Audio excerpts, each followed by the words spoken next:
सध्या सोशल मीडियावर एक व्हिडिओ मोठ्या प्रमाणात व्हायरल होत असून त्यामध्ये वासुदेव निवडणूक प्रचार करताना स्पष्टपणे दिसत आहे।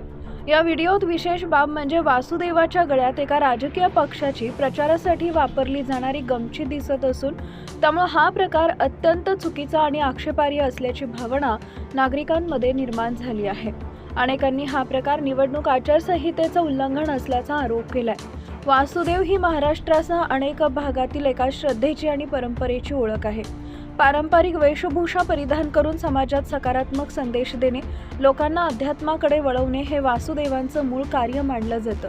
मात्र अशा पवित्र आणि सांस्कृतिक ओळखीचा थेट राजकीय प्रचारासाठी वापर होणं हे समाजासाठी घातक असल्याचं मत जाणकार व्यक्त करत आहेत। व्हायरल झालेल्या व्हिडिओमध्ये वासुदेव विशिष्ट राजकीय पक्षाच्या समर्थनार्थ घोषणाबाजी करताना दिसत आहे। त्यांच्या गळ्यात असलेली गमछी ही स्पष्टपणे प्रचाराचा भाग असल्याचं दिसून येते। निवडणूक काळात धार्मिक किंवा सांस्कृतिक प्रतीकांचा वापर करून मतदारांवर प्रभाव टाकण्याचा प्रयत्न करणं कायदेशीरदृष्ट्या योग्य आहे का असा प्रश्न उपस्थित केला जातो आहे।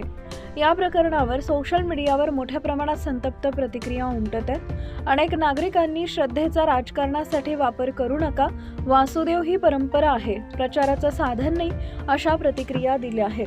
काही लोकांनी निवडणूक आयोगानं याची गंभीर दखल घेऊन संबंधितांवर कठोर कारवाई करावी अशी मागणीही केली आहे। सामाजिक कार्यकर्त्यांचं म्हणणं आहे की निवडणूक ही लोकशाहीची अत्यंत महत्त्वाची प्रक्रिया असून ती पारदर्शक आणि निष्पक्ष पद्धतीनं पार पडणं आवश्यक आहे। प्रचार करताना कोणत्याही प्रकारे धार्मिक भावना, श्रद्धा किंवा सांस्कृतिक प्रतीकांचा गैरवापर होऊ नये।